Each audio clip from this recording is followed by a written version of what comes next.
اعوذ باللہ من الشیطان الرجیم بسم اللہ الرحمن الرحیم الذین یؤمنون بالغیب ویقیمون الصلاة ومما رزقناہم ينفقون صدق اللہ المولانا العظیم اللہم صلی علی سیدنا و نبینا و مولانا محمد وعلی آلہ وصحبہ وبارک وسلم صلی علیہ۔ انتہائی واجب الاحترام ناظرین کرام، اس سے قبل ہم نے سورۃ البقرہ کی 2 آیات کی تفسیر جانی تھی۔ آج یہ سورۃ البقرہ کی تیسری آیت ہے جس میں وہ متقین جو قرآن مجید سے ہدایت حاصل کرتے ہیں، جن کو قرآن مجید میں کوئی شک بھی نہیں ہے، ان کا ذکر ہو رہا تھا تو ان کی صفات کا ذکر ہو رہا ہے۔ اس آیت میں ان متقین کی بڑی سب سے پہلی 3 صفات کا ذکر ہوا ہے۔ اللہ تعالیٰ ارشاد فرماتا ہے الذین یؤمنون بالغیب، ایسے لوگ جو بے دیکھے ایمان لاتے ہیں، ویقیمون الصلاۃ، اور نماز قائم رکھتے رہتے ہیں، وَمِمَّا رَزَقْنَاهُمْ يُنْفِقُونَ، اور اس سے جو ہم نے دیا خرچ کرتے ہیں۔ یعنی یہ 3 عادتیں ان کی بتائی گئی، 3 ان کی خصلتیں بتائی گئی، اور 3 ان متقین کی صفات بتائی گئی جن کا ذکر اس سے قبل 2 آیات میں چلا ہے۔ ان متقین کی پہلی صفت کیا؟ غیب پر ایمان لانا۔ دوسری کیا؟ وَيُقِيمُونَ الصَّلَاةَ، نماز کا قائم کرنا۔ تیسری کیا؟ وَمِمَّا رَزَقْنَاهُمْ يُنْفِقُونَ، اللہ کے دیوں میں سے خرچ کرنا، مال کا خرچ کرنا۔ وہ اگر آپ غور کریں تو متقین کی جو بڑی 3 صفات رب کائنات نے بیان کی ہیں، ان میں سب سے پہلا تو تعلق تو عقائد کے ساتھ ہے، ایمان بالغیب کا تعلق جتنا بھی ہے وہ عقائد کے ساتھ ہے۔ اس کے بعد دوسرے کا تعلق آپ کے بدن کے ساتھ ہے، بدنی عبادت کے ساتھ ہے۔ دوسرا بھی عبادت، تیسرا بھی عبادت، لیکن دوسرا جو ہے وہ بدنی عبادت اور تیسرا جو ہے وہ مالی عبادت۔ عقائد، بدنی عبادت اور مالی عبادت، یہ 3 چیزیں، 3 متقین کی صفات اس آیت میں بیان ہوئی ہیں۔ اب اس میں سب سے پہلی چیز جو ہے وہ یہ ہے کہ ایمان بالغیب۔ ایمان کس چیز کا نام ہے؟ ایمان نام ہے اقرار باللسان و تصدیق بالقلب، دل کی تصدیق کا نام اور زبان سے اقرار کا نام۔ زبان سے اقرار کا مطلب یہ نہیں کہ کوئی گونگا ہے تو وہ بول نہیں سکتا تو وہ ایمان اس کا نہیں سلامت رہے گا، بلکہ حقیقت یہ ہے کہ زبان سے اقرار کرنے سے مراد یہ ہے کہ اس کی نیت میں بھی ہو، زبان سے نہ بھی بول سکے تو وہ بھی اس کا ایمان اسی طرح ہوگا جو بولنے والا ہوگا۔ اسی طرح تصدیق بالقلب، دل کے اندر اس کے بارے میں جس کے بارے میں یعنی ہم آگے پڑھیں گے، قرآن و حدیث نے ہمیں بتایا کہ ان پر عقائد، اپنا عقیدہ رکھو، یہ عقائد تمہارے ہونے چاہیے قرآن و حدیث سے جو ثابت ہیں۔ ان کے معاملے میں دل کے اندر ذرہ برابر بھی شک نہ ہو، لا ریب ہو، دل کے اندر ان پر پختہ یقین ہو، مکمل یقین ہو، مکمل بھروسہ۔ ایمان امن سے ہے، اس کا مطلب ہی یہی ہے کہ سکون، اطمینان پانا، قلب کا اس پر مکمل اطمینان ہو، قلب اس کا سکون میں ہو، کہ اس کا پورا یقین ہو کہ ہاں یہ جو میں نے عقیدہ رکھا ہے یہی بات ہے۔ تو وہ کیا چیز ہے؟ وہ ایمان بالغیب کیا چیز ہے؟ غیب سے کیا مراد ہے؟ غیب سے پہلی چیز یہ ہے، ایک ہے ایمان کا تعلق، میں نے آپ کو بتا دیا، دوسرا ہے غائب۔ دیکھیں غائب کا جو تعلق ہے وہ ہے ہماری جو حواس خمسہ سے بھی باہر ہوں۔ مثلا ایک چیز کو ہم نے چھو کے بتا دیا یہ ایمان بالغیب نہیں ہے، چکھ کے بتا دیا ایمان بالغیب نہیں ہے، دیکھ کر ہم نے بتا دیا ایمان بالغیب نہیں ہے، سن کے بتا دیا ایمان بالغیب نہیں ہے۔ یعنی ہم نے سن کر بتایا، دیکھ کر بتایا، سن کر بتایا، چکھ کر بتایا، چھو کر بتایا، یا ہم نے غور و فکر ایسے جس کا تعلق دماغ کے ساتھ ہو اس سے بتایا، تو وہ ایمان بالغیب نہیں ہے۔ کسی نے دھواں اٹھتا ہوا دیکھا اور کہا وہاں آگ لگ رہی ہے، آگ وہاں جل رہی ہے، آگ کو اس نے نہ دیکھا، لیکن یہ ایمان بالغیب سے تعلق نہیں رکھتا۔ اور اسی طرح ہمیں بعض چیزیں سے محسوس ہوتی ہیں جو ایمان بالغیب سے، مثلا درد کو کسی نے دیکھا نہیں ہے لیکن درد ایمان بالغیب سے تعلق نہیں رکھتا۔ اسی طرح بخار کا ہو جانا وغیرہ وغیرہ۔ تو الغرض جو عالم مشہود سے ہٹ کر چیزیں ہوتی ہیں وہ ایمان بالغیب سے متعلق ہوتی ہیں۔ اور وہ کیا چیزیں ہیں اس کو ہم ایمان مفصل ہم پڑھتے ہیں نا، آمنت باللہ، اللہ پر ایمان، وملائکتہ وکتبہ ورسلہ والیوم الآخر والقدر خیر وشر من اللہ تعالی والبعث بعد الموت۔ تو ان میں آپ یہ دیکھیں کہ اللہ پر ایمان لانا، اللہ کی ذات اور اس کی صفات پر لا شریک مان کر ایمان لانا اور اسی کو معبود حقیقی سمجھنا اور اسی کو مالک حقیقی سمجھنا اور اس کے علاوہ کسی اور کے عبادت کے لائق نہ سمجھنا، یہ اللہ پر ایمان کے لحاظ سے۔ پھر فرشتوں پر ایمان لانا کہ وہ اللہ کی نورانی مخلوق ہیں، ان کو بھی کسی نے دیکھا ہوا نہیں ہے، یہ بھی ایمان بالغیب ہے۔ اور اسی طرح جنت پر ایمان لانا کہ وہ متقین کی جزا ہے، اور جہنم پر ایمان لانا کہ وہ گناہگاروں کی اور غیر مسلموں کی، نان مسلمز کی، فاسقوں کی، فاجروں کی، اللہ کے نافرمانوں کا وہ جہنم جو ہے وہ ٹھکانہ ہے، ان کی سزا ہے، اس پر ایمان لانا۔ پھر قیامت کے دن پر ایمان لانا کہ قیامت کے دن جزا و سزا کا ہوگا، وہاں پر سوال ہوں گے، حساب و کتاب ہوگا۔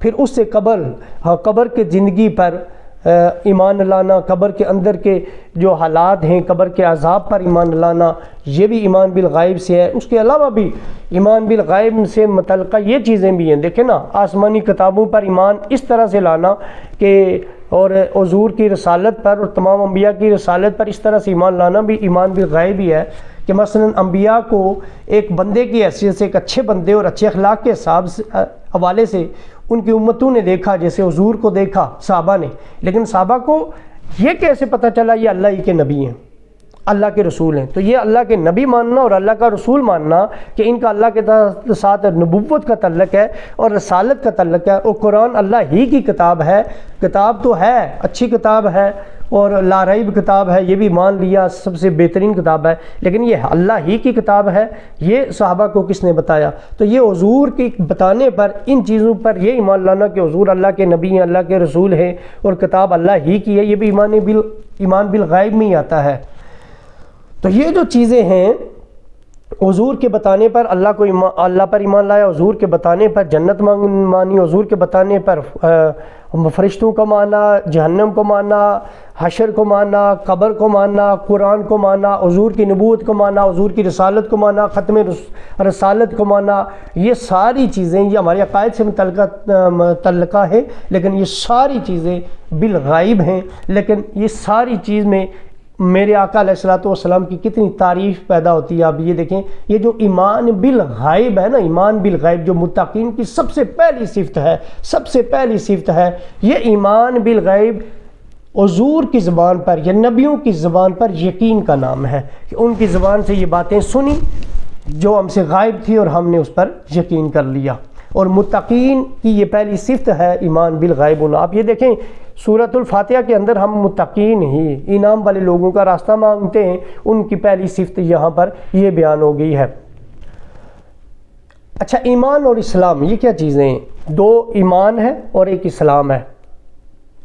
مکمل مومن، مکمل مسلمان، ایمان اور اسلام ان کا آپس کے ساتھ بڑا گہرا ربط ہے، لازم و ملزوم کا تعلق ہے، لیکن ایک لمبی تفصیل ہے۔ مختصر طور پر، انتہائی مختصر اختصار کے ساتھ محدثین کی ایک جماعت نے یہ بھی بیان کیا ہے، وہ یہ کہ ایمان کا جو تعلق ہے وہ ہمارے عقائد کے ساتھ ہے، تو جو اسلام کا تعلق ہے وہ ہمارے ان پر اعمال بجا لانے کے ساتھ ہے۔ جیسے آپ کا ایمان ہے کہ اللہ ہی معبود حقیقی ہے، تو یہ ہمارا ایمان ہے۔ نماز فرض ہے، یہ ہمارا ایمان ہے۔ زکوٰۃ فرض ہے، یہ ہمارا ایمان ہے۔ روزہ فرض ہے، یہ ہمارا ایمان ہے۔ اور جب ہم روزہ رکھتے ہیں یہ اسلام ہے، زکوٰۃ دیتے ہیں یہ اسلام ہے، حج کرتے ہیں یہ اسلام ہے، اللہ کی عبادت کرتے ہیں یہ اسلام ہے۔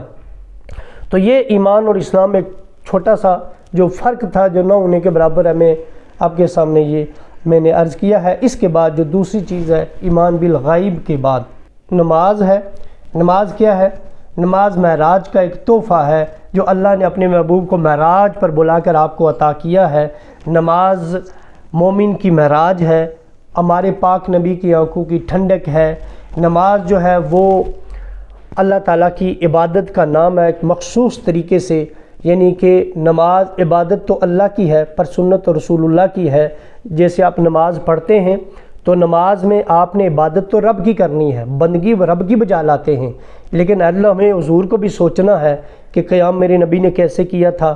رکوع کرو گے تو حضور کے طریقے سے کرو گے کہ حضور نے ایسے رکوع کیا تھا۔ واپس رکوع سے کھڑے ہوں گے تو قومہ میرے نبی نے کیسے کیا تھا، سجدہ میرے نبی نے کیسے کیا تھا، جلسہ میرے نبی نے کیسے کیا تھا۔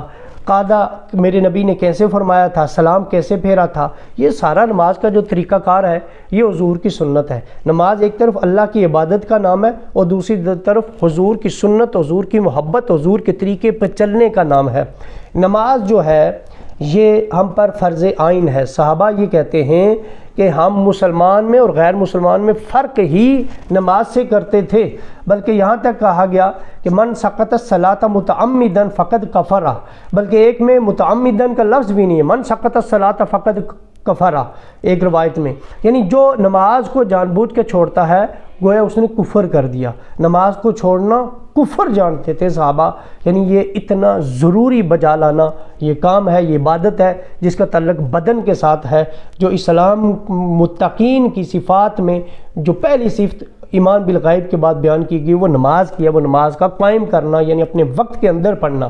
نماز نفاست کا بھی ایک نام ہے، نماز بندے کو نفیس بناتی ہے، روحانی طور پر بھی جسمانی طور پر بھی۔ آپ نماز کی شرطیں ہی دیکھ لیں، پہلی اس کی نیت کا اچھا ہونا، پھر اس کے جگہ کا، جسم کا، لباس کا پاک بھی ہونا، اور پھر لباس کا اچھا بھی ہونا، کس قدر لباس کا ہونا یہ بھی ہے۔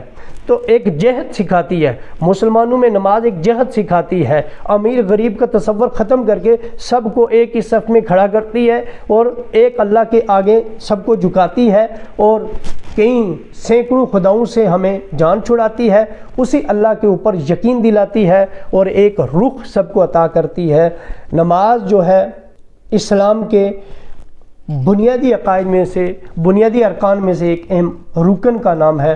اللہ تعالیٰ ہم سب کو نمازی بنائے۔ اس کے بعد جو تیسری چیز اس آیت میں بیان ہوئی ہے وہ ہے مالی عبادت۔ مالی عبادت دیکھیں اللہ تعالیٰ کہتا ہے وَمِمَّا رَزَقْنَاهُمْ يُنْفِقُونَ، جو رزق اللہ نے دیا اس میں سے خرچ کرتے ہیں۔ رزق کا معنی کیا ہے؟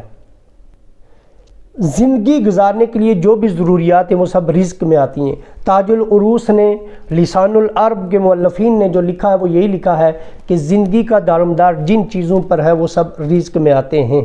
رزق سارا اللہ ہی دیتا ہے، لیکن یہاں آیت کے اس حصے میں وَمِمَّا رَزَقْنَاهُمْ يُنْفِقُونَ میں وَمِمَّا رَزَقْنَا، اللہ نے جو رزق دیا، یعنی جو اللہ نے اپنی خوشی سے دیا، جو ہم نے حلال طریقے سے اللہ کے بتائے ہوئے اور نبی پاک کے سکھلائے ہوئے، نبی پاک کی سنت کے مطابق طریقے سے ہم نے کمایا، جن سے منع کیا اس طریقے سے نہ کمایا ہو، تو اس طریقے سے مال کا کمانا، یعنی اسلام میں قیامت والے دن بھی انہی دونوں باتوں کا سوال ہوگا۔ ایک مال کا کمایا کہ مال کمایا کہاں سے تھا، مال کا کمانے کا سوال ہوگا، پھر اس کو خرچ کہاں پر کیا تھا۔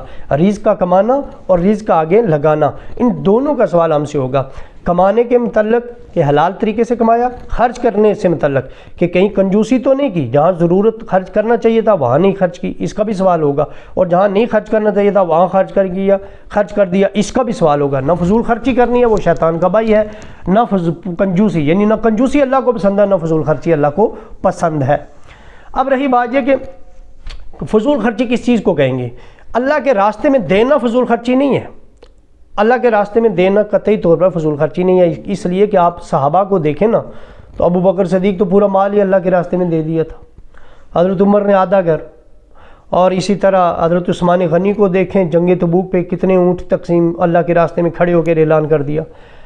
اور بلکہ اور آگے آئیں تو حضور کے آل پاک کو دیکھیں، امام حسن پاک، امام حسین پاک، سیدہ پاک، ان کو دیکھیں، یہ تو اتنا دیتے تھے کہ بعض اوقات اگلا بندہ جو سوال کرنے کے لیے آتا تھا اس کو اٹھایا نہیں جاتا تھا، پھر اس کو اٹھانے کے لیے مزدور بھی خود دیتے تھے، پھر اس کی مزدوری بھی خود دیتے تھے، یعنی اتنا مال دیتے تھے کہ وہ اٹھا نہیں سکتا تھا، یہ اتنا اللہ کے راستے میں دیتے تھے۔ جو اللہ کے راستے میں مال دیا جاتا ہے اس کی فضول خرچی نہیں ہوتی، فضول خرچی اپنے اوپر لگانے کے لحاظ سے ہوتی ہے۔ اب یہ بات بھی یاد رکھیں، ہاں اپنی جو آپ کے اوپر فرض کیا چیزیں ہیں اس کو بھی دیکھنا ہے، یعنی اب اگر مجھ پر میرے ماں باپ، میری بہن، بھائی، بیوی، بچوں کی ذمہ داری ہے تو میں ان کے اوپر نہ لگاؤں اور جا کے دوسری جگہ پہ لگاتا رہوں، تو اس بات کی بھی مجھ سے پکڑ ہوگی۔ میرے اوپر پہلا جو فرض ہے وہ ان کا ہے۔ اب رہی یہ بات، لیکن یہ نہیں کہ ان کو یہ عیاشیاں کراتا رہوں اور فقراء اور مساکین کو بھول جاؤں، اسی لیے دین نے زکوٰۃ نکالی، آپ نے حلال طریقے سے مال کما لیا نا، تو اب اس پہ یہ نہیں کہ حلال ہے تو میں بس اب ساری زندگی بیٹھا خود ہی کھاتا رہوں، نہیں، سال گزر گئی ہے، تم نصاب کو پہنچ رہے ہو تو تمہیں زکوٰۃ دینی ہے، نہیں دو گے اب جو کھاؤ گے وہ ناپاک ہوگا، اس کو پاک کرنا ہے تو پھر تمہیں زکوٰۃ دینی ہوگی۔ زکوٰۃ کس کو دینی ہوگی؟ وہ قرآن نے مصارف بیان کیے ہیں، فقراء کو دینی ہے، مساکین کو دینی ہے، قرض داروں کو دینی ہے، گردن چھڑانے کے لیے دینی ہے، فی سبیل اللہ دینی ہے۔ لیکن فی سبیل اللہ آپ نے دیتے ہیں، مثلا مدارس میں دیتے ہیں یا آپ کسی ایسے کام میں دیتے ہیں، جہاد کے لیے بھیجتے ہیں، کیونکہ مساجد میں تو لگتا نہیں ہے زکوٰۃ کا مال، تو جہاں بھی آپ دیتے ہیں وہ آپ کو کسی کی مل کرنا پڑتا ہے، اس کی جو فقیر ہو مسکین، فقیر وہ ہوتا ہے جو خود زکوٰۃ نہ دے سکے، اس قابل نہ ہو، وہ فقیر ہوتا ہے، چاہے اس کے پاس بنیادی ضرورتوں کا مال ہو، ضرورت کا وقت تینوں وقت کا کھانا وہ کھاتا ہو، لیکن وہ پھر بھی فقیر ہو سکتا ہے تب کہ وہ خود نصاب کو نہ پہنچتا ہو کہ وہ زکوٰۃ دے۔ مسکین تو وہ ہوتا ہے بیچارہ، اس سے بھی گیا گزرا، جو 2 وقت کا کھانا بھی مشکل سے کھاتا ہو۔ تو فقراء اور مساکین ان کا حق ہوتا ہے زکوٰۃ۔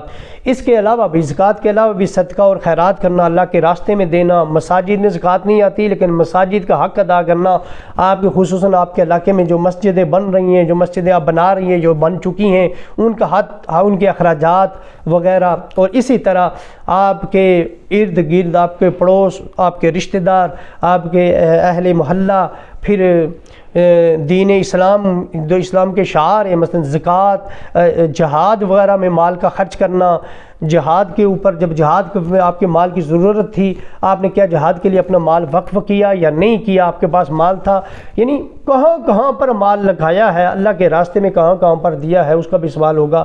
یاد رکھیں، اللہ کے راستے میں جب بھی آپ مال دیتے ہیں، وہ مال اللہ تعالیٰ دنیا ہی میں، آخرت میں تو اس کا اجر ملتا ہی ملتا ہے، دنیا میں وہ کہیں گنا اللہ تعالیٰ بڑھا کر آپ کو عطا کرتا ہے۔ ہو سکتا ہے 10 گنا دے، اور ہو سکتا ہے 700 گنا بڑھا کر اللہ تعالیٰ آپ کو وہ مال عطا کرے۔ ایک تو مال پاک ہو گیا، دوسرا مال میں برکت آ گئی، تیسرا مال دگنے سے دگنا ہو گیا۔ تو یہ مال اللہ کے راستے میں خرچ کرنے کا فائدہ ہے جو اللہ تعالیٰ ہمیں دنیا میں ہی عطا کرتا ہے۔ متقین کی یہ 3 صفات ہیں یہاں پر سورہ بقرہ کی 3ری آیت میں اللہ تعالیٰ نے جو بیان کی ہیں۔ آگے اور بھی صفات ہیں، وہ بھی ہم پڑھیں گے، لیکن یہ 3 صفات ہیں۔ کون کون سی؟ ایمان بالغیب، نماز کا قائم کرنا، اور زکوٰۃ اور حلال مال کمانا، حلال رزق کمانا اور اس کے راستے میں خرچ کرنا۔ ایک کا تعلق بدن کے ساتھ، ایک کا تعلق مالی عبادت کے ساتھ ہے۔ اللہ تعالیٰ میرا اور آپ کا